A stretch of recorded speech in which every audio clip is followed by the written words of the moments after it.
వాళ్ళకు కావాల్సిన భరోసా కల్పించడానికి ఇక్కడికి రావడం జరిగింది. రానున్న రోజుల్లో కాంగ్రెస్ పార్టీ బలపడటం చాలా అవసరం. ఎందుకంటే ఈరోజు ఆంధ్ర రాష్ట్ర రాజకీయాలలో ఉన్న మిగతా అన్ని పార్టీలు కూడా బీజేపీతో సత్సంబంధాలు పెట్టుకున్న పార్టీలే. చంద్రబాబు గారు, పవన్ కళ్యాణ్ గారు కూటమి కడితే జగన్మోహన్ రెడ్డి గారి వైసీపీ అక్రమ పొత్తు పెట్టుకుంది. అధికారంలో ఉన్న 5 సంవత్సరాలు కూడా జగన్మోహన్ రెడ్డి గారు రాజశేఖర్ రెడ్డి గారి కొడుకై ఉండి కూడా మోడీ గారికి దత్తపుత్రుడిగా ప్రతి బిల్లులోనూ బీజేపీ పార్టీకి మద్దతు ఇచ్చారు. అదానికి, అంబానీకి లేక మోడీ గారికి ఏ మేలు కావాలంటే అది చేశారు. మెడలు వంచి ప్రత్యేక హోదా తెస్తానన్న జగన్మోహన్ రెడ్డి గారు తమ మెడలను మోడీ కింద పెట్టడం జరిగింది. ఇక ఇప్పుడు కూటమి సర్కారు అధికారంలో ఉంది. చంద్రబాబు గారు ఇంతకుముందు కూడా బీజేపీతో పొత్తు పెట్టుకున్నారు. కానీ రాత్రి పడ్డ గోయిలోనే మళ్ళీ ఇప్పుడు పగలు పడ్డానికి సిద్ధపడ్డారు చంద్రబాబు గారు. మన రాష్ట్రానికి ఏ ఒక్క మేలు చేయని బీజేపీ పార్టీకి మద్దతిస్తూ ఈరోజు బీజేపీ పార్టీ అధికారంలో ఉంది అంటే ఒక స్తంభంలా నిలబడిన వాడు చంద్రబాబు గారు.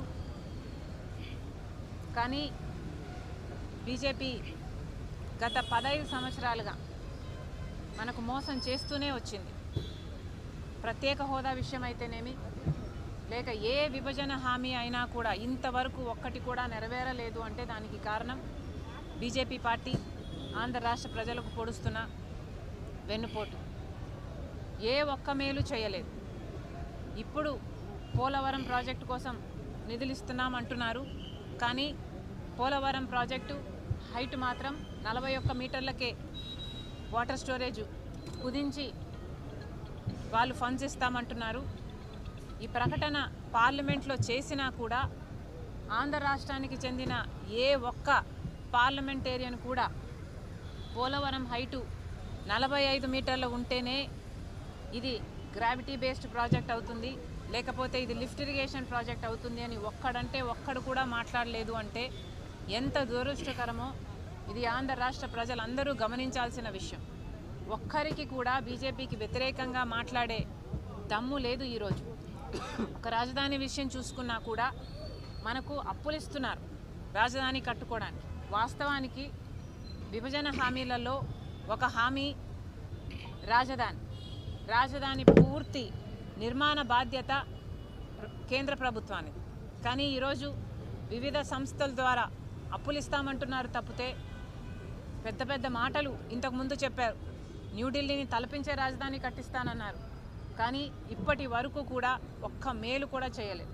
ఆఖరికి విశాఖ స్టీల్ కూడా ఎప్పుడు ప్రైవేటైజ్ అవుతుందో అని బిక్కుబిక్కుమంటూ అక్కడ వాళ్ళు కూడా బతుకుతున్నారు. ఇప్పటికీ కూడా విశాఖ స్టీల్ ప్రైవేటైజ్ చేయబోము అని వాళ్ళు పార్లమెంట్లో చెప్పిన మాట వెనక్కి తీసుకోవడం లేదు బీజేపీ. ఇంత అన్యాయం చేస్తున్నా కూడా చంద్రబాబు గారు, పవన్ కళ్యాణ్ గారు అదే బీజేపీతో కూటమి కట్టారు. నిన్న సభలో చూస్తే కూడా వాళ్ళు గొప్పలు చెప్పుకోవడమే. సంవత్సరం రోజులైంది అధికారంలోకి వచ్చి. డబుల్ ఇంజన్ అంటున్నారు. నిజంగానే డబుల్ ఇంజనో లేకపోతే ట్రబుల్ ఇంజనో వాళ్ళకు అర్థం కావటం లేదేమో, కానీ జనాలకైతే అర్థమవుతుంది. సూపర్ 6 అన్నారు, సూపర్ ఫ్లాప్ అయ్యే పరిస్థితికి వచ్చింది. ఇదే రీతిలో పోతే మాత్రం సూపర్ 6 ఎలా అమలు అవుతుందో చంద్రబాబు గారు ఆంధ్ర రాష్ట్ర ప్రజలకు సమాధానం చెప్పాలి. అన్నదాత సుఖీభవ అని పథకం కింద ప్రతి రైతుకి 20,000 రూపాయలు ఇస్తామన్నారు. సంవత్సరం గడిచిపోయింది, ఒక్క రైతుకు కూడా ఇవ్వలేదు. ఇవ్వాల్సిన రైతులు దాదాపు 80 లక్షల మంది అయితే ఇస్తున్నది మాత్రం 45 లక్షల మందికి. ఇలా ప్రతి పథకంలోనూ లేకపోతే అమ్మఒడి అనే కార్యక్రమం అయితే ప్రతి పిల్లాడికి ఆర్ ప్రతి చైల్డ్కి 15,000 రూపాయలు ఇస్తామని చెప్పారు. కానీ ఇంతవరకు ఒక్కరికి కూడా ఇవ్వలేదు. ఇక మీదట ఇస్తామంటున్నారు. అది కూడా 20 లక్షల మందికి, 87 లక్షల మంది ఉంటే 67 లక్షల మందికి మాత్రమే ఇస్తామంటున్నారు. ఇలా ప్రతి సూపర్ 6కు చెందిన హామీలో మీరు కోతలు పెట్టుకుంటూ పోతే మరిది అమలు చేసినట్టు ఎలా అవుతుంది అని అడుగుతున్నాం చంద్రబాబు గారు. నిరుద్యోగ భృతి ఇస్తామన్నారు. ఈ హామీ చంద్రబాబు గారు ఇంతకుముందు ముఖ్యమంత్రిగా ఉన్నప్పుడు కూడా ఇచ్చారు. అప్పుడు ఎగ్గొట్టారు, ఇప్పుడు కూడా ఎగ్గొడతారు అనే అనిపిస్తుంది. 3,000 రూపాయలు నిరుద్యోగ భృతి ఇస్తామన్నారు. ఇప్పటి వరకైతే అసలు దాని గురించి ఊసేలేదు, అసలు మాట్లాడమే లేదు చంద్రబాబు గారు. మహిళల మహాశక్తి పథకం అన్నారు. ప్రతి మహిళకు, పేదవాళ్లకు దాదాపు 2 కోట్ల మంది ఉంటారు మన రాష్ట్రంలో. వాళ్ళందరికీ కూడా నెలకు 1,500 అంటే సంవత్సరానికి 18,000 రూపాయలు చంద్రబాబు గారు ఇస్తామన్నారు. ఇది చాలా హెవీ బడ్జెట్ స్కీమ్. కానీ ఇప్పుడేమో P4కు లింకు పెడుతున్నారు.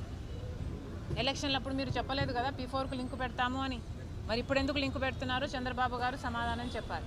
మొత్తం అంతమంది మహిళలకు మోసం చేయడానికి సిద్ధపడ్డారు చంద్రబాబు గారు అంటే మరి సూపర్ 6 సూపర్ ఫ్లాప్ అయ్యింది అనక ఏమనాలి?